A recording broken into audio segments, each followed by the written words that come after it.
I was 11 years old the first time I heard my mother say it out loud, not realizing I was standing just outside the kitchen door.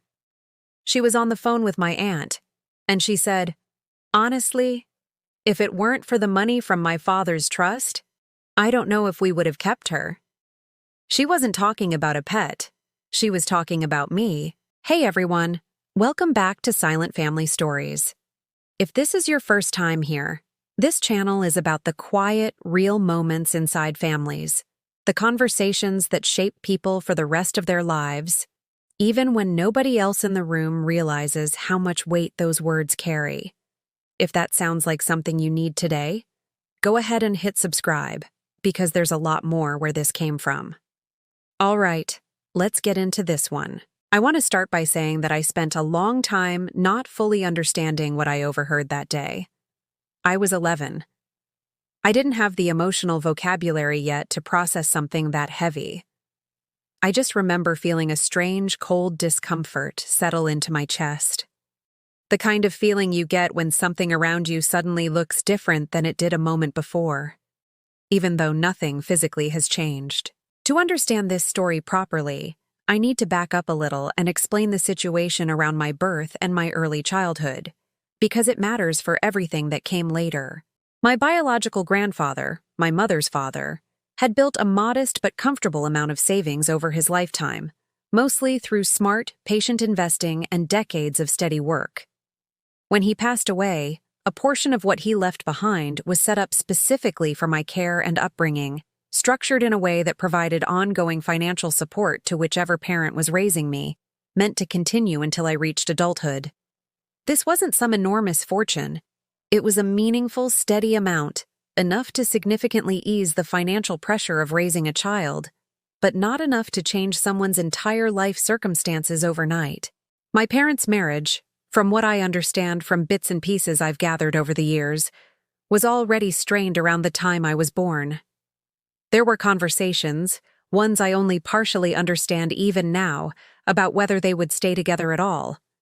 What I do know, both from what I overheard that day and from conversations I eventually had as an adult, is that the financial support tied to my care played a role in decisions that probably should have been made for entirely different reasons. I don't say any of this to be dramatic or to paint my childhood as some kind of constant, visible nightmare, because honestly, from the outside, it didn't look that way at all. I had food, clothes, a decent house, birthday parties that looked normal in photographs. My parents weren't cruel in an obvious, easily identifiable way. What I experienced instead was something quieter, harder to name for a long time, a kind of conditional presence, love that always seemed to come with faint, invisible strings attached. My younger brother, born about 3 years after me, from what I understand wasn't connected to any similar financial arrangement.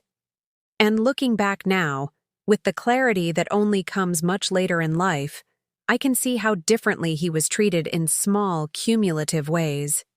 Not through anything anyone said outright, but through patterns: who got new clothes without a fuss, whose school events got prioritized when schedules conflicted, whose achievements got talked about more enthusiastically at family gatherings. I want to be fair here, because I think it's important. My parents were not villains twirling mustaches, calculating every interaction based on money. I genuinely believe there was real affection there, tangled up with everything else. Families are complicated that way.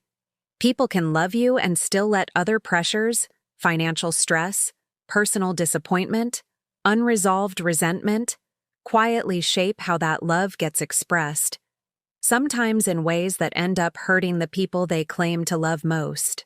As I got older, that overheard conversation stayed with me, resurfacing at strange moments. I remember being 16, watching my parents argue about money after my father lost his job for a period, and hearing my mother mention, almost offhand, that at least we still had the trust money to fall back on. I remember feeling that same cold discomfort from years earlier, except now I was old enough to fully understand what it meant. By the time I turned 18, The financial support tied to my grandfather's original arrangement came to an end, as it had been structured to do once I reached adulthood. I remember watching, almost like an outside observer, how the dynamic in my household shifted after that. Conversations about my future became noticeably less enthusiastic. Support for things like college applications became more hesitant, more filled with reasons why certain options weren't practical. I ended up putting myself through most of my college education through a combination of scholarships, part-time work, and student loans, without much financial help from my parents. At the time, I told myself this was just how things were for a lot of people my age, and in some ways, that's true. Plenty of people navigate higher education that way. But there was a specific kind of quiet ache underneath it for me. Watching friends whose parents seemed to show up consistently for them, financially and emotionally, in ways mine simply didn't. Once the arrangement tied to my care had run its course, I graduated, built a career slowly and carefully, the way most people do, through years of unglamorous effort rather than any dramatic breakthrough. I moved a few states away for a job opportunity, partly for career growth, and partly, if I'm honest with myself, because some distance from my childhood home felt like something I needed, even if I couldn't fully articulate why at the time. My relationship with my parents during those years existed in a kind of low-grade politeness. Holiday visits, occasional phone calls, nothing overtly hostile, but nothing particularly warm either. My brother, on the other hand, remained close with them, living nearby, visiting often, folded easily into the ongoing rhythm of family life in a way I never quite managed to be, even when I tried. Now here's where the story shifts, and I want to be very careful in how I tell this part, because I don't want it to sound like some triumphant, satisfying twist of fate delivered with a smug sense of justice. Life rarely hands out consequences in such a clean, narratively satisfying way, and I don't think it's fair or accurate to frame it that way here either. About 6 years ago, my father's small business, one he had built and run for most of his adult life, began struggling significantly due to a combination of factors, some related to broader economic shifts in his industry, some related to decisions he had made over the years that, in hindsight, hadn't aged particularly well. Around the same time, my parents faced some unexpected medical expenses related to my mother's health, the kind of costs that can quietly erode savings faster than people expect, even with insurance covering a portion of it. I only found out how serious things had gotten through my brother, who called me one evening sounding more stressed than I had heard him in years. He explained that our parents were facing real financial difficulty, that they were behind on some payments, and that they had quietly been hoping, without directly asking either of us yet, that my brother and I might be able to help support them through this rough patch. I sat with that phone call for a long time after it ended. There was a part of me, I won't pretend otherwise, that felt something uncomfortably close to a bitter kind of validation. After years of feeling like my presence in that family had been at least partially transactional in nature, here was a moment where the roles had quietly reversed, where they now needed something from me rather than the other way around.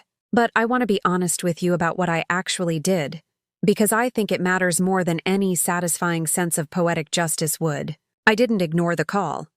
I didn't use it as an opportunity to finally say all the things I had silently carried since I was 11 years old, standing outside that kitchen door. Instead, I asked my brother for more details, wanting to understand the actual scope of what was happening before deciding anything. Over the following weeks, I had a few difficult but honest conversations with my parents directly. Conversations that, for the first time in my adult life, felt less like polite formality and more like real, if uncomfortable, honesty. I told my mother, gently but clearly, that I remembered what I had overheard all those years ago, that it had shaped how I understood my place in our family for a long time. I wasn't looking for a dramatic confrontation. I genuinely just wanted her to know that I had carried that moment with me, that it had affected how safe I ever felt, fully trusting the affection I was shown growing up. My mother's reaction surprised me. She didn't get defensive right away, the way I had half expected. Instead, There was a long silence on the phone, followed by an admission that she remembered that period of her life as one of the hardest of her own, filled with fear about whether her marriage would survive, whether she could financially support a child on her own if it didn't. She said, and I believe her, that the comment I overheard reflected a moment of raw, unfiltered fear rather than the actual depth of how she felt about me, though she also acknowledged, to her credit, that fear like that doesn't excuse how it shaped the way she showed up as a parent in the years that followed. I won't tell you that conversation fixed everything instantly because it didn't. Healing like that doesn't work in one clean conversation, no matter how honest it is. But it did open a door that had been quietly closed for a very long time. As for the financial support they were hoping for, my brother and I ended up helping in a limited, carefully considered way, not out of guilt or obligation, but because, despite everything, they were still my parents. And I found that after all those years, I still cared about their well-being, even while holding on to the full, complicated truth of everything that had happened. I think what I've come to understand, looking back on all of this now, is that consequences in real life rarely arrive as neat, satisfying karma the way we sometimes wish they would. My parents' financial struggles weren't some cosmic punishment for how they had treated me growing up. They were the result of ordinary human factors, business decisions, health issues, the kind of hardship that touches countless families regardless of how they treated their children. But what those struggles did create was an opening, an unexpected moment where old patterns could finally be acknowledged honestly, where the quiet, unspoken parts of our family's history could finally be spoken instead of just silently carried. My relationship with my parents today is still a work in progress. It's warmer than it used to be, more honest certainly, but not without its lingering complexity. I don't think that complexity ever fully disappears when your earliest understanding of your own worth within a family was shaped by something as loaded as money changing hands. But I've made peace with the fact that healing doesn't require erasing that history. It just requires being honest about it and choosing, again and again, whether to keep showing up anyway. If this story resonated with you, if you've ever felt like your place in your family was somehow conditional, tied to circumstances beyond your control, I would really love to hear from you in the comments. These stories mean so much more when this community shares its own experiences alongside them, and I genuinely read every single comment that comes through. If you know someone who might need to hear a story like this today, maybe someone quietly carrying a similar kind of family history, consider sharing this video with them. Sometimes just knowing that someone else has walked a similar road can make a real difference in how less alone that experience feels. Before I wrap up, I want to leave you with this thought. If you grew up feeling like love in your family came with strings you never asked for, know that it says nothing about your actual worth as a person. Children don't choose the circumstances they're born into, and they certainly don't deserve to have their sense of belonging shaped by factors entirely outside their control. Whatever your relationship with your family looks like today, whether it's healing, distant, or somewhere complicated in between, you get to decide what kind of family, chosen or otherwise, you build for yourself moving forward. Thank you so much for watching this story all the way through. If it meant something to you, make sure you're subscribed so you don't miss what's coming next. Drop a comment, share this with someone who might need it, and I'll see you in the next story. Take care of yourselves. And take care of the people who show you that love was never something you had to earn.